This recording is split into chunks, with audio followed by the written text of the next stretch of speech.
जय गुरुदेव। और दोस्तों, मेरे चैनल सिद्ध सावर मंत्र में आपका एक बार फिर से हार्दिक स्वागत है।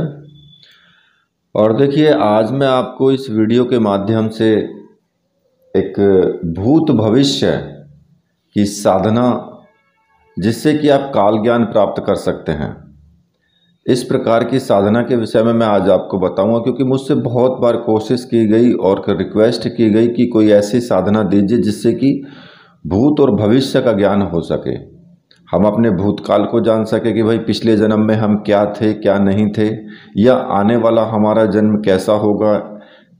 हालांकि देखिए, जो भविष्य काल है वो हमेशा आपके कर्मों पर ही आधारित होता है और वो बनता बिगड़ता भी रहता है। लेकिन फिर भी आपको जो फिलहाल के जो आपके कर्म हैं, उन कर्मों के अनुसार जो भी आपका भविष्य होगा उसका आपको ज्ञान हो जाता है। देखिए, इस विषय पर कई साधनाएं हैं, जैसे कि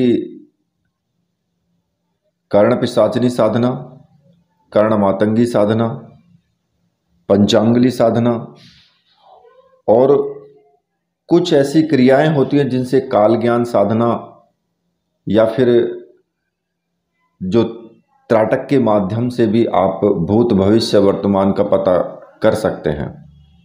लेकिन इन सब में जो कर्ण मातंगी साधना है, कर्ण पिशाचनी साधना है, वो ज़्यादा विख्यात हैं, वो ज़्यादा प्रचलित हैं। लेकिन जो कर्ण पिशाचनी साधना है वो एक पिशाच वर्ग की साधना है। और ये जो पिशाच वर्ग की साधना है, इसकी जो विधि है वो सात्विक भी हैं, तामसिक भी हैं। लेकिन ये विद्या जो है ये ज़्यादातर तामसिक ही कही गई है। और जो कर्ण मातंगी है, तो जो मातंगी 10 महाविद्या हैं, 10 महाविद्याओं में से एक महाविद्या है मातंगी, उसकी सहचरी है कर्ण मातंगी।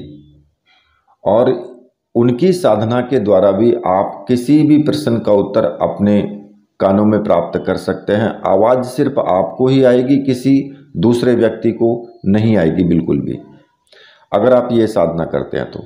देखिए, साधना मैंने आपको कर्ण मातंगी भी दी है, कर्ण पिशाचनी भी दी है। लेकिन बहुत से लोगों का मत होता है कि कर्ण पिशाचनी साधना नहीं कर सकते, या कर्ण पिशाचनी साधना करने से दिक्कतें खड़ी हो सकती हैं, या कर्ण मातंगी से।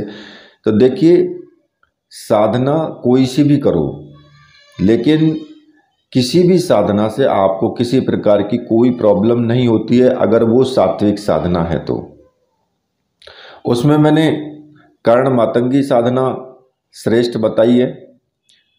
कर्ण पिशाचनी साधना, देखिए, व्यक्ति का अपना अपना सबका मत होता है। कोई कर्ण मातंगी करना चाहता है, कोई कर्ण पिशाचनी करना चाहता है, कोई पंचांगुली साधना करना चाहता है।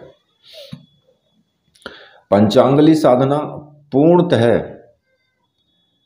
सात्विक साधना है, कोई भी व्यक्ति कर सकता है, चाहे वो वृद्ध हो, चाहे वो 17 साल का बच्चा हो, या फिर कोई स्त्री हो, या फिर जवान हो या बुजुर्ग हो, कोई भी व्यक्ति पंचांगुली साधना को कर सकता है। क्योंकि ये साधना पूर्णतः सात्विक है, किसी प्रकार की कोई प्रॉब्लम इस साधना के करने से नहीं आती है। चाहे आप गृहस्थ व्यक्ति हैं, चाहे आप सन्यासी हैं या साधु हैं, किसी भी प्रकार से। क्योंकि ये साधना हमेशा ब्रह्म मुहूर्त में की जाती है, ये प्रातःकालीन साधना है। और इस साधना के द्वारा आप किसी भी व्यक्ति का या अपना भूत का और भविष्य का ज्ञान आप प्राप्त कर सकते हैं। आपको तुरंत ही आपको सब कुछ आपकी आंखों के सामने नजर आ जाएगा। तो देखिए, एक साधना मैंने पंचांगुली साधना साबर मंत्र के द्वारा दी है पहले। वो थोड़ा बड़ा मंत्र है साबर मंत्र, उससे कुछ विशिष्ट प्रकार की सिद्धियां भी आपको साथ में प्राप्त होती हैं। जैसे कि आप भूत भविष्य तो आपको प्राप्त होता ही होता है, लेकिन कुछ और विशिष्ट साधनाएं सिद्धियां हैं जो उससे भी प्राप्त होती हैं। जैसे कि किसी को झाड़ा लगाना हो गया, भूत प्रेत भगाना हो गया, किसी भी प्रकार के, तो ऐसी भी सिद्धि उससे आपको प्राप्त होती है। और जो मैं आज आपको साधना बताऊंगा, ये इसका लघु मंत्र है। मंत्र छोटा है, लेकिन इस मंत्र से आपको केवल भूत और भविष्य का ज्ञान प्राप्त होता है। या तो आप अपना प्राप्त करें या किसी दूसरे का भी आप बता सकते हैं। तो इस साधना को आप कर सकते हैं, किसी भी प्रकार की कोई प्रॉब्लम है ही नहीं इसमें। इसके जो भी नियम हैं, जो इसमें ध्यान रखने योग्य बातें हैं, वो सारी बातें मैं आज इस वीडियो के माध्यम से ही आपको बताने वाला हूँ, और पूरी साधना को भी मैं आपको इस वीडियो के माध्यम से ही पूर्ण रूप से बताऊंगा। देखिए, अगर आपको सिद्धि प्राप्त हो जाए तो साधना का दुरुपयोग नहीं करना चाहिए।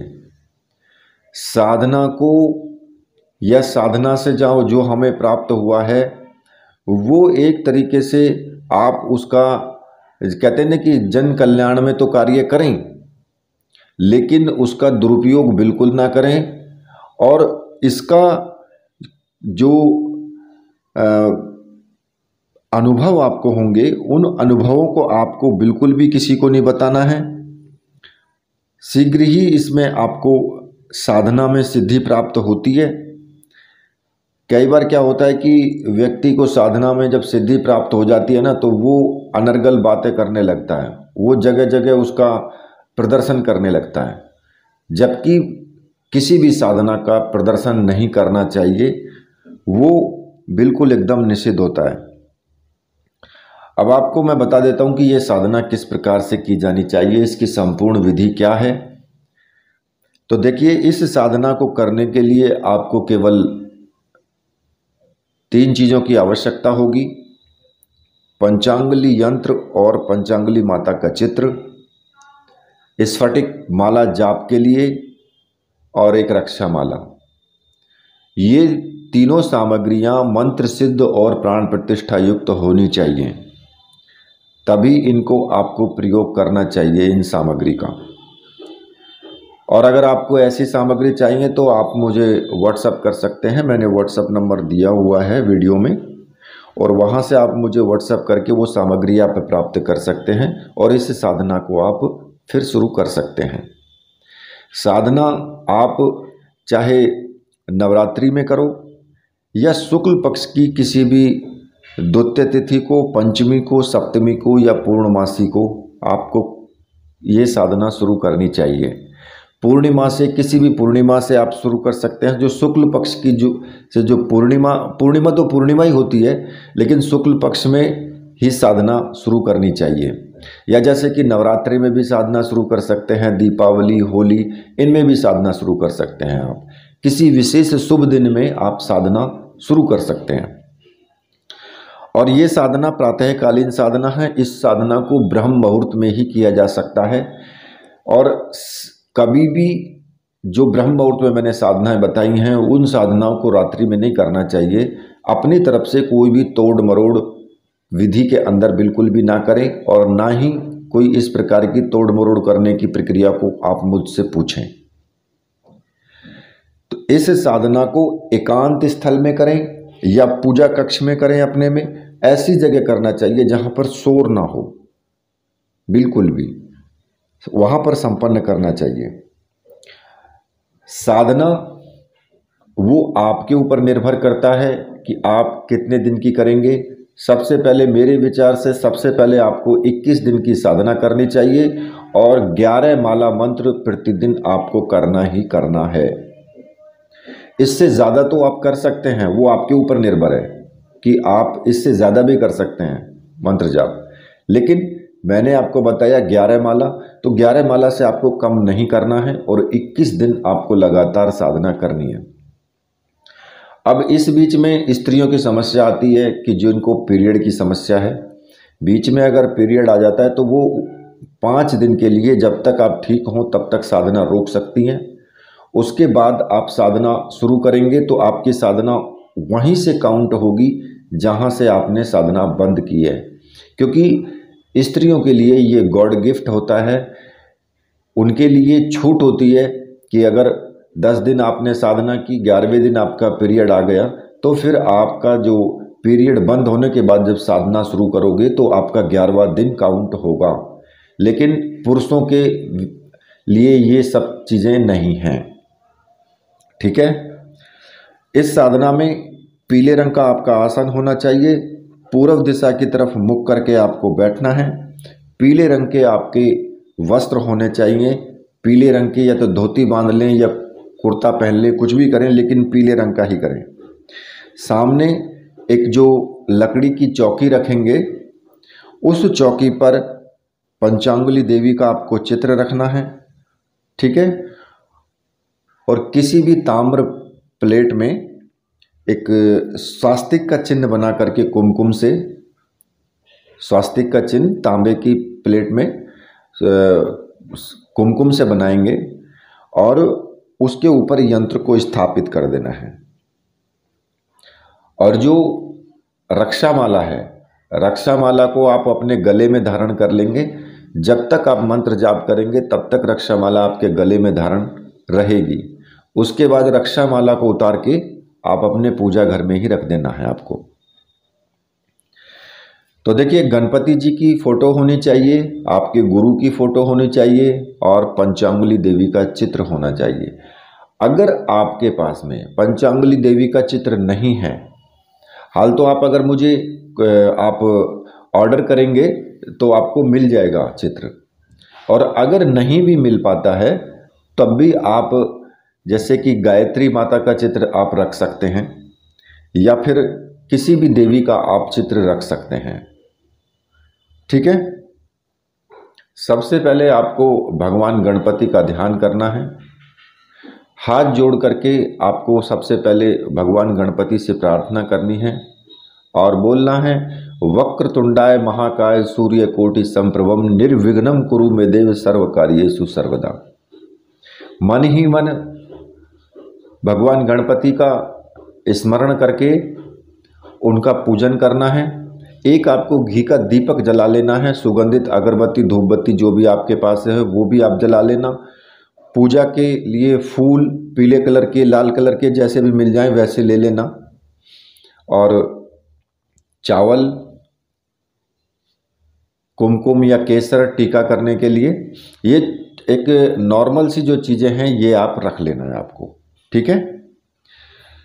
तो सबसे पहले आप जब गणपति जी का ध्यान करेंगे तो गणपति जी का ध्यान करने के बाद आपको गुरु पूजन भी करना है। तो गणपति जी का जब आप ध्यान कर लेंगे और उनसे प्रार्थना करेंगे कि मैं साधना करने जा रहा हूँ पंचांगुली माता की, इसमें मेरी साधना निर्विघ्न रूप से समाप्त हो। और गणपति का एक माला मंत्र का आपको जाप करना है, मतलब कि एक माला का जाप आपको जरूर कर लेना है। मंत्र वक्रतुंडाय हुम, इस मंत्र का आपको एक माला का जाप करना है। जब आप गणपति जी का पूजन कर लेंगे तो फिर आपको अपने गुरु का पूजन करना है। अब गुरु आपके कोई भी हो सकते हैं। जिन्होंने आपको गुरु मंत्र दिया है वही आपके गुरु हैं। जिन्होंने गुरु मंत्र का ज्ञान दिया है वही आपके गुरु हैं। और गुरुदेव का हाथ जोड़ करके आपको गुरुदेव का पूजन करना है। अब गुरुदेव का पूजन आप उनको पुष्प भी चढ़ाएं, फूल भी चढ़ाएं, मतलब कि जिस प्रकार से गणपति का किया है गणपति जी का भी ऐसे ही करना है। पुष्प चढ़ाना है, फूल चढ़ाना है, चावल चढ़ाने हैं, टीका लगाना है, धूप दीप दिखाना है। इस प्रकार से पूजन करने के बाद गुरु जी से आशीर्वाद लें कि गुरु जी मैं ये साधना करने जा रहा हूँ पंचांगुली साधना, इसमें आप मुझे मेरी सहायता करें और मुझे आशीर्वाद दें और आज्ञा प्रदान करें। और अपने गुरु मंत्र का एक माला का जाप जरूर करना है। और ये पूरी प्रक्रिया आप रुद्राक्ष की माला से आप कर सकते हैं। अगर आपके पास रुद्राक्ष की प्राण प्रतिष्ठित माला नहीं है तो वो भी आप मुझसे ले सकते हैं। ठीक है। तो एक माला का अपने गुरु मंत्र का आपको जाप करना है। अगर गुरु आपने किसी और को माना है, जैसे कि भगवान शिव को, नारायण भगवान को या हनुमान जी को, किसी को भी आपने गुरु माना है, तो फिर आप उनका पूजन उसी तरीके से करेंगे और उनका जो मंत्र है उसी मंत्र का आपको जाप करना है, जिस मंत्र का आप पहले से जाप करते आए हैं गुरु के रूप में। अगर मान लिया भगवान शिव को आपने गुरु माना है तो फिर भगवान शिव का ओम नमः शिवाय मंत्र का एक माला का जाप जरूर करना है आपको। ठीक है। अब आपको क्या करना होगा, जब आप इतना कार्य कर लेंगे तो आपको क्या करना होगा कि अपने उल्टे हाथ पर थोड़े से चावल रख लें और चावल रख करके सभी दिशाओं में चावल फेंकते हुए आपको मंत्र जाप करना है। ओम असर्पंतु ये भूता है भूमि संसिता, ये भूता है विघ्न कर्तास्ते नश्यंतु शिवाज्ञा, अपक्रमणांतु भूतानि पिशाचः सर्वतो दिशम सर्वेषां विरोधेन पूजा कर्म समारंभे। इस मंत्र का जाप करते हुए और सभी दिशाओं में आपको चावल फेंक करके अपना रक्षा विधान कर लेना है।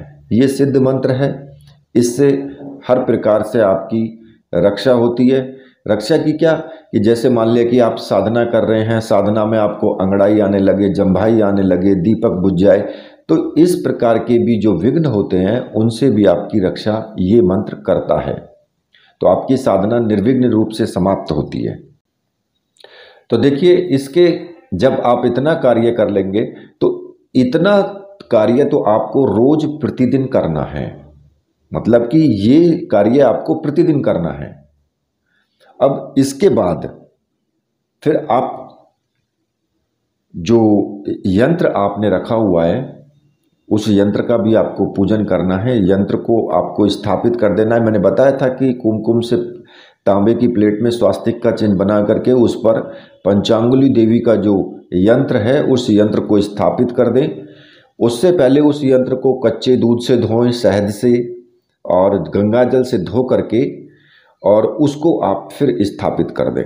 उसके बाद उस यंत्र पर आपको चावल, पुष्प और जो आपका टीका लगाना है कुमकुम का, इस प्रकार से धूप दीप भी दिखाना है। मतलब कि इस प्रकार से जितना भी आप उसका पूजन कर सकें, उस पर वस्त्र जैसे कि कलावा वगैरह चढ़ा करके वस्त्र समर्पित करते हैं, या फिर जो आपने भोग के लिए जो भी सामग्री रखी है उसको आप भोग के लिए भी आप रख सकते हैं, वो भी आप चढ़ा सकते हैं।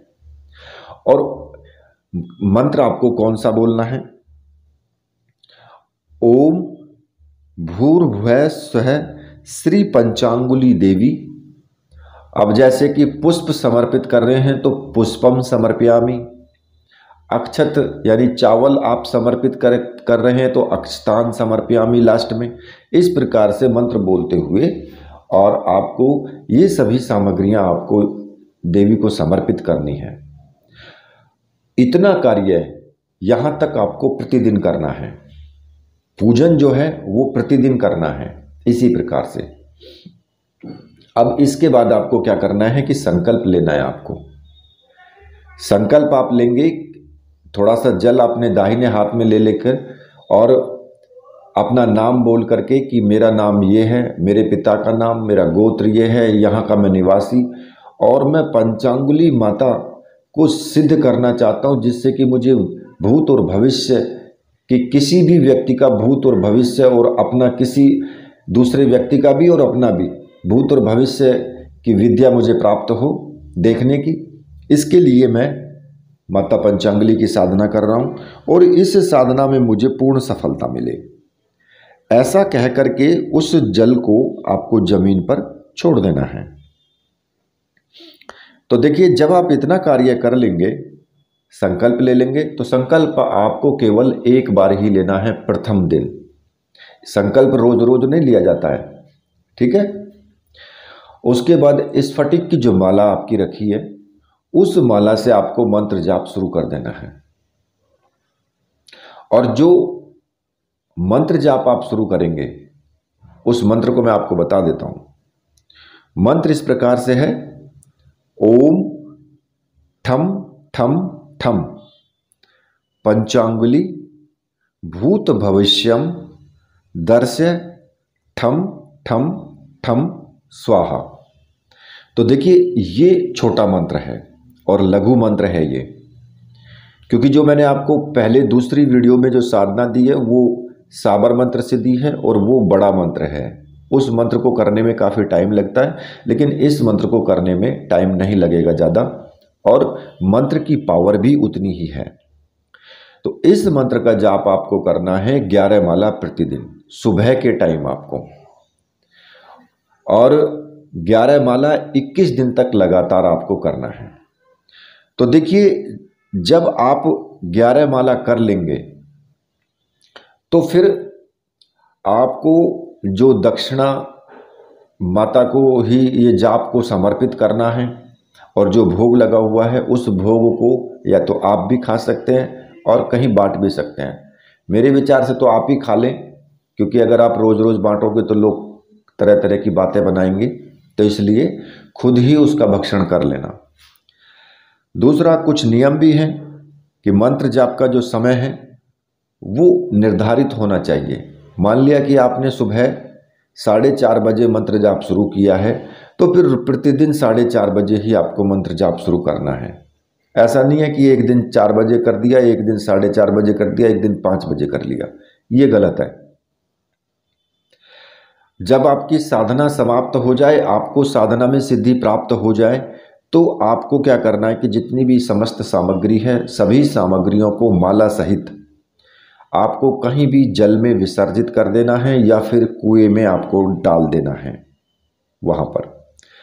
अब ये सामग्री आप तभी विसर्जित करना जब आपकी साधना संपूर्ण हो जाए, क्योंकि कई बार ऐसा होता है कि प्रथम बार में साधना अगर संपूर्ण ना हो, अगर आपको सिद्धि ना मिले, तो आप इसी सामग्री से फिर दूसरी बार आप साधना कर सकते हैं, तीसरी बार साधना कर सकते हैं। मतलब कि आप जितनी बार भी चाहें साधना को रिपीट कर सकते हैं, किसी प्रकार की कोई भी प्रॉब्लम नहीं है।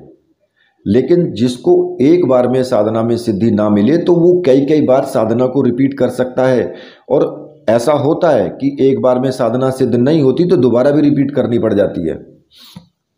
तो इसलिए सामग्री को विसर्जित तभी करना, उससे पहले सामग्री को विसर्जित मत करना, क्योंकि नहीं तो फिर दोबारा सामग्री लेनी पड़ेगी, तो दोबारा आपका जो पैसा खर्च होगा, क्या फायदा फिर उसमें।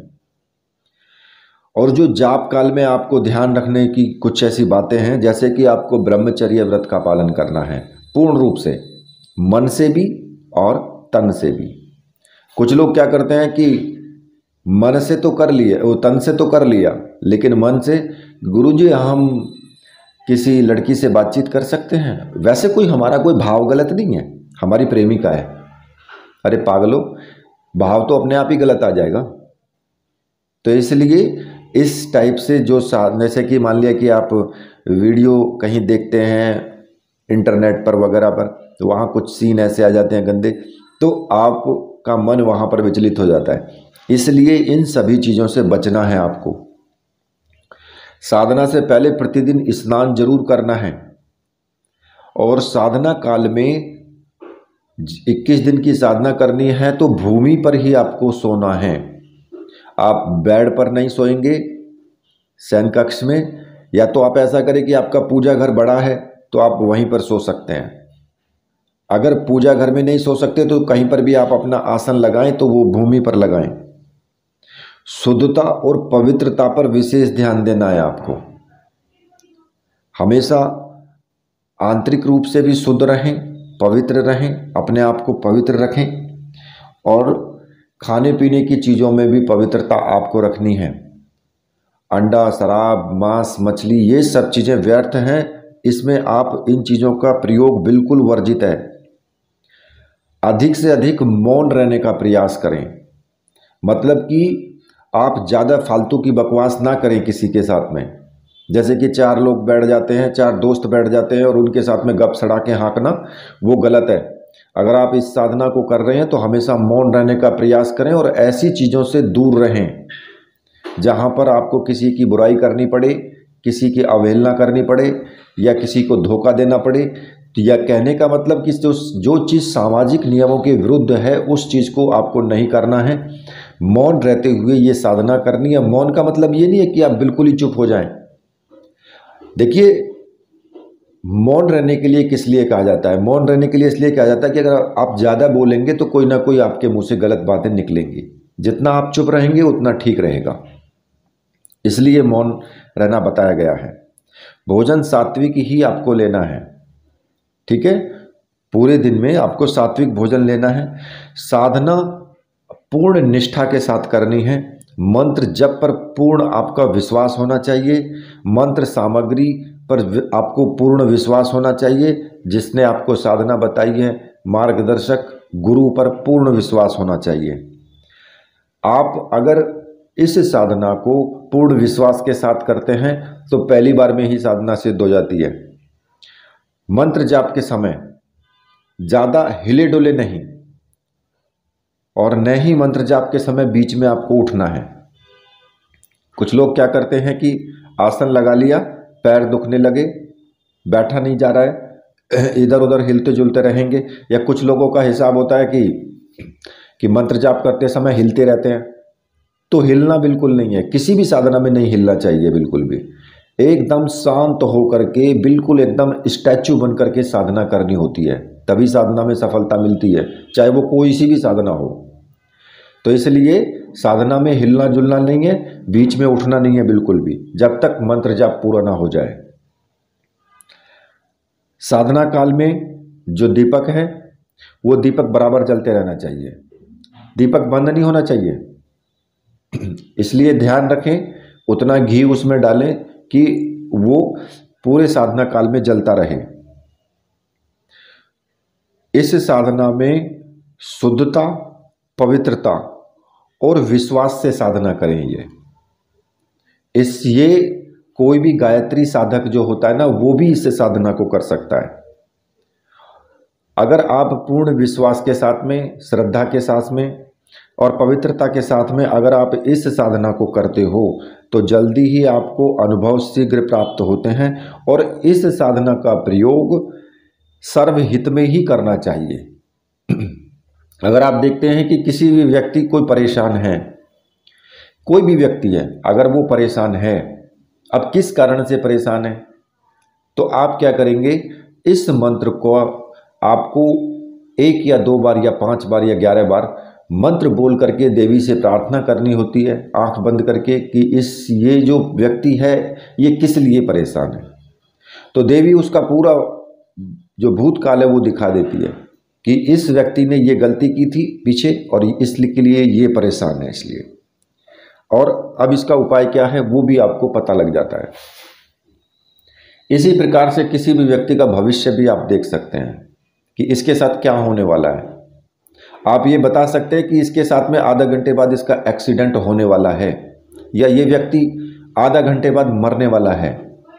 तो मेरे कहने का मतलब यह है कि अगर आपको पता भी लग जाए तो जल्दी से इन चीज़ों को ओपन मत करना,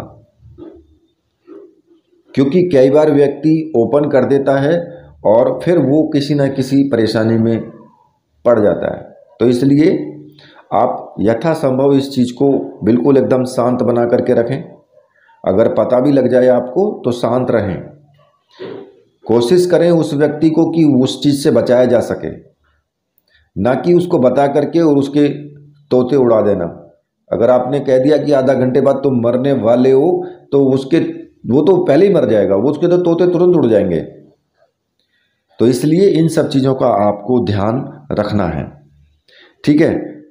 तो ये साधना आप जरूर करें, बहुत अच्छी साधना है। इसी के साथ अब मैं वीडियो को यहीं समाप्त करता हूँ। मेरे साथ बोलिए वीर बजरंगबली हनुमान जी महाराज की जय। बोलिए मेरे परमहंस गुरुदेव की जय।